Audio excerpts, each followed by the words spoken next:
Kesari 2 feels more like a commercial sequel to Sardar Udham than Kesari 1, only because the film throws light on another aspect of the Jallianwala Bagh-massacre and shows the fight against British colonialism undertaken by a lone warrior conveniently forgotten in the annals of history.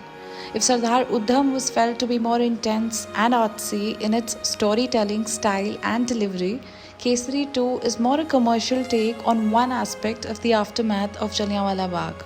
Also, with Vicky Kaushal's voiceover when the Jallianwala Bagh massacre is shown on screen, the memories and connection become instant. However, while Shojit Sarkar stuck to facts when it came to Sardar Udham's biopic, the makers of Kesari 2 have taken liberties with some aspects of history but have maintained the overall theme of the story, which I will talk about later as a true blue history enthusiast. So in the film Kesari 2, Akshay Kumar plays C. Sankaran Nair, a top-notch lawyer who's never lost a case and has been serving the British Empire until he goes through a change of heart, which is prompted by a very sincere call to action led by Pargat Singh, the son of Professor Kirpal Singh.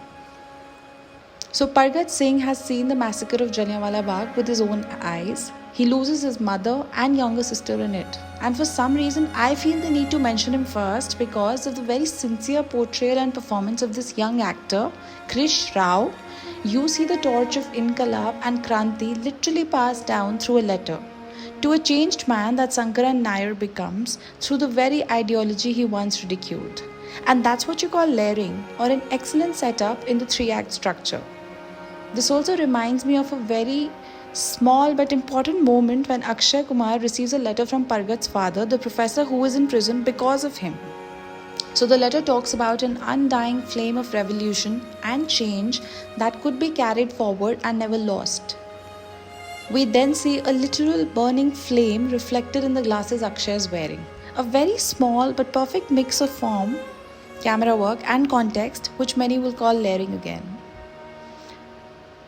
So to come back, Akshay decides to fight the British Empire with his co-counsel Ananya Panday, who plays Dilpreet Gill, a woman lawyer unheard of at the time. The two are up against R. Madhavan, who plays the defense lawyer for the British Crown. But before we go there, I'd like to talk about this small sequence where Akshay Kumar's character, Sankaran Nair, visits Jallianwala Bagh.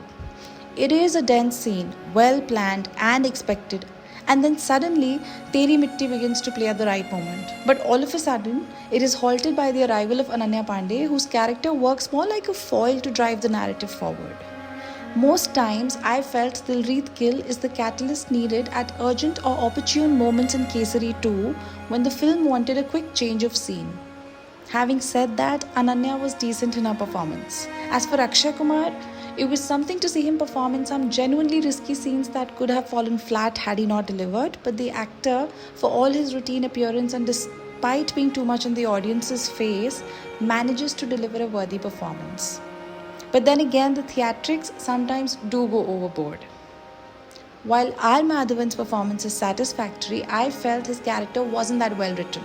Perhaps being fictional like Ananya's, but there wasn't really much material for him to build on or shine. Having said that, all supporting actors, including those who played British political personalities, suited their parts very well.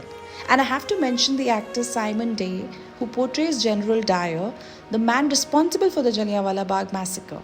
His performance can seriously get on your nerves with that deeply racist and entitled colonial mindset. Perhaps that was the intention in the first place. And that annoyance he creates every time he's on screen is admirable. And half the job done well.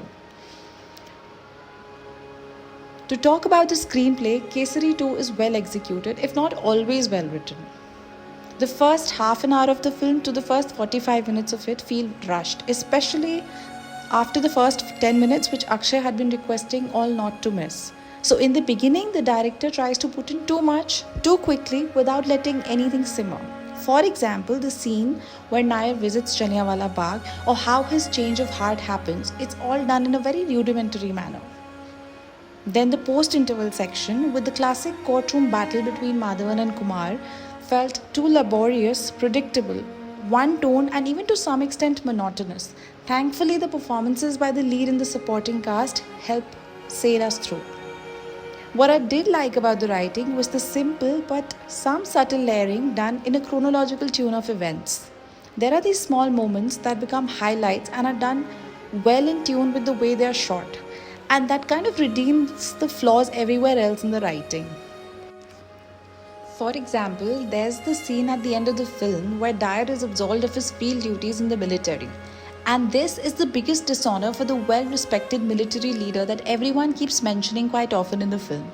And as this dishonoring ceremony happens, he stands in front of the British flag as the small figure before it. It's like sarcasm personified, but it is so well done. Then, for example, the beginning of the film when two narratives play out, the massacre and see Sankaran Nair receiving his knighthood on the very same day that the Jallianwala Bagh tragedy takes place. And how the color palettes are juxtaposed is another moment worth talking about. Where the writing gets slack are in the courtroom scenes, or how Ananya's character has to bring about the change of heart in Akshay's character, who seems not moved even after the death of the 13-year-old Pargat, the son of the revolutionary. In fact, the first 45 minutes of writing and even the edit fell all over the place. It looked like just disjointed shots were put together to make a sequence.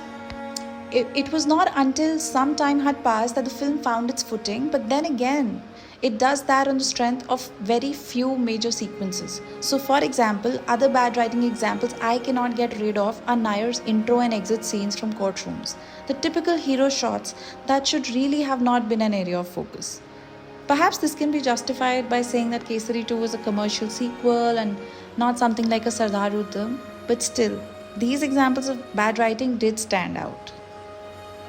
This brings me to talk about the trending color palette of historical period dramas in Bollywood. Like most historical period dramas, Kesari 2 also opts for a color palette, which helps complement the tonality of the film. So while Bollywood historical films often employ vibrant hues like saffron, deep red, royal blue and forest green, Kesari 2 opts for a mix of toned down blues and greys and deep warm colors that work very well. To talk about the camera work and cinematography, the use of master shots or tracking, wide and tight frames and the aesthetics to get them right, especially in monumental sequences like the massacre or the big courtroom scene in the climax, really help the screenplay achieve the desired effect or emotion without interfering or drawing too much attention to itself.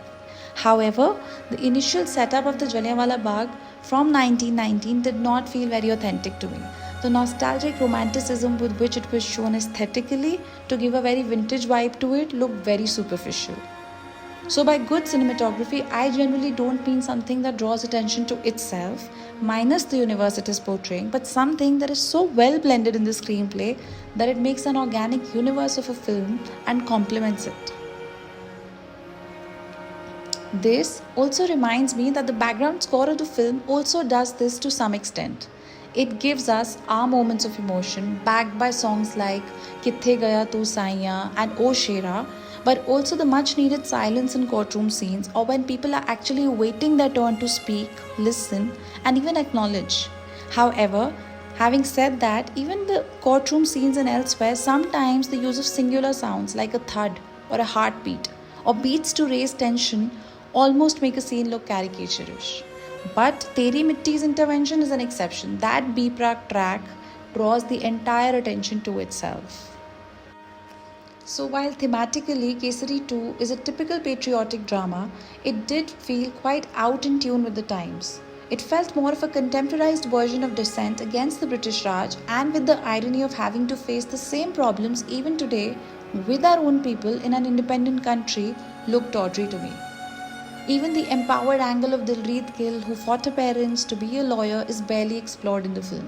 I felt like Ananya's character was only written to deliver the punchline. Doesn't your England have queens? There was barely any depth there. But I do not wish to get into detail about the film's themes.